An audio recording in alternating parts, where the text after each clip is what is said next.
The Chilevision news broadcast now continues. President Bukele, we wanted to ask you, as international human rights organizations have warned, in Chile there are also those who question the so-called Bukele method to improve security. We are not ignoring what you have highlighted, but what is your response to the questions about human rights violations in this country? Yes, I have always said that all human beings have rights. And these are rights that are innate to humans. That's why they're called human rights. Others call them natural rights. Others, fundamental rights. And we all have them. Prisoners have them. Criminals have them. Drug traffickers have them. Gang members have them. Rapists have them. Murderers have them. People who have cut off 3 heads in the street have them.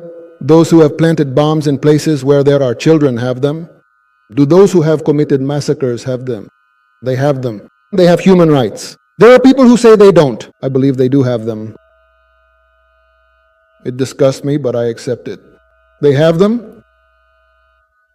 But what I don't understand is why the focus is always on their human rights, which they do have. But why is the focus always on the human rights of those who massacre, those who kill children, those who rape women, those who cut off heads? Because for them, those who have human rights are the sole priority of human rights organizations. Because here in El Salvador, they killed hundreds of thousands of people, raped women, murdered children. There are stories like a young woman we're helping right now who has no arms because gang members threw a bomb at her mother for not paying. Her mother died and she lost her arms in the explosion. An elderly woman had her hands cut off because she hadn't paid, and now she has no hands but still works to move her life forward. And no one looked out for their rights. Hundreds of thousands of Salvadorans died, and if we look at other countries, it would be millions. People who weren't hurting anyone. They were working, just walking down the street. Suddenly 3 criminals showed up and tried to rape a woman to death. And I asked, do they have human rights?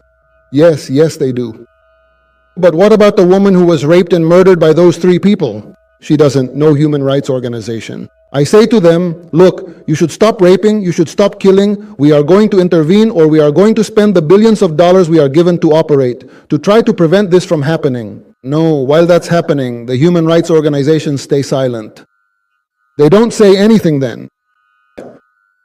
But just wait until the government comes and grabs those 3 guys and throws them in jail. Why? And the children are eating well. And they're being given medicine, and they have a mattress. The poor thing doesn't have a mattress. We need to get him a mattress. And the worst part is that these people have human rights, right? And that's why they get food and medical care, etc. But suddenly people come and say, look, is that all you're going to give them for lunch? Why does it have so little protein? Do you know what an average Salvadoran eats? A Salvadoran with limited resources. What does he eat? And to him we have to say, look sir, you're going to pay more taxes so that those who killed your daughter can eat better. So what's happening is that, of course, all criminals have human rights. But what should be the state's priority? The human rights of hardworking people, of honest people, of decent people, of people who don't kill, of people who don't rape, or the human rights of rapists, of murderers. So we have prioritized the human rights of honest people. And then, of course, we see the human rights of murderers. But yes, for me, all those complaints made by those organizations, I would give them some value if they had made complaints before against those who raped, killed, murdered, planted bombs, cut off hands, cut off heads, but they didn't. And now they only worry about the criminals. And I've noticed that it's not just in El Salvador, but the same thing happens in other countries. You all will know whether it happens in Chile or not. The Chileans who are watching will know whether it happens in Chile or not, that they only care about the criminals, but never say anything about honest people. So to me, it seems like there's something perverse behind all of this. From these NGOs and supposedly human rights organizations that seem more like the legal office for criminals. So we really do work for human rights? You saw the toughest prison we have, which is Secot, the prison for people who have killed 10 or even more people. You are invited to see the rest of our prison system, where we have training programs, and for every day they work, it counts as 2 days off their sentence. 70% of prisoners in El Salvador will be released in less than a decade. And all of them are in reform programs. And if you see them, with a good attitude, happy. They're out on the streets repairing schools, cleaning beaches, building the desks your children study at. Building the desk that your children study at because they committed crimes. They are criminal too, but they didn't kill, they didn't rape, they committed other offenses. Maybe they broke into a house, maybe they stole a car. It's wrong and they deserve to go to prison, but they can reform. We believe that people can change. But someone who has killed 10 or 20 people, we believe they cannot be reformed. But the Salvadoran penitentiary system is not the best in the world, I'm sure of that. We don't have the resources to make it so, and we're not going to spend the money that should go to children's hospitals on them, but it's actually quite good by Latin American standards. It's quite good. In fact, if you look at the numbers, for example, the number of people who have died in prisons in El Salvador is much lower than in almost all other Latin American countries. I think even including Chile, proportionally, well, even something that, well, doesn't, maybe it shouldn't be that way, but that's the reality.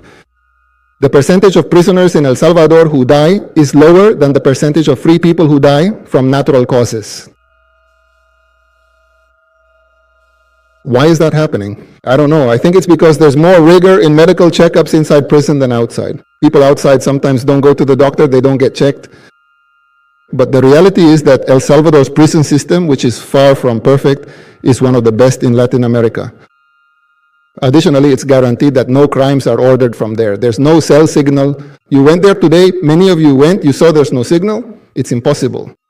First, it's impossible to bring in a cell phone or a computer, but even if you manage to get one in, it would just be a paperweight or something to throw away, right? But it's useless in there, it's completely blocked. We have a system that doesn't allow prisons to become crime headquarters like happens in other countries. It doesn't allow murders to be ordered from there, as happens in other countries. It doesn't allow parties, like used to happen here in El Salvador, where there were parties with prostitutes and they would upload the videos to YouTube from inside the prison. I mean, the gang members would have parties with prostitutes and then they would upload the video to YouTube so others could see their party. And all those videos are still on YouTube, I think. They haven't been taken down. YouTube, they're still there. It's good that they're still there so people can see what used to happen here. And now, well, that doesn't happen anymore. There are no prostitutes, no cameras, and much less internet to upload videos to YouTube. So I think we have a good penitentiary system. It has been a fundamental pillar. Also, to solve the issue of crime in the most dangerous country in the world, here we go again. Maybe not having lived in the most dangerous country in the world gives you a broader perspective to say, well, maybe you don't have to do so much, but the level of sickness that existed here, which is what we cured, and now we are a much safer country than any other country in Latin America, much safer than any other. This is the level of medicine we have to apply, and we have applied it well, taking into account, not as the #1 priority, but still as a reality, the human rights of criminals. They have rights and we are taking them into account, but of course, we are prioritizing the human rights of honest people.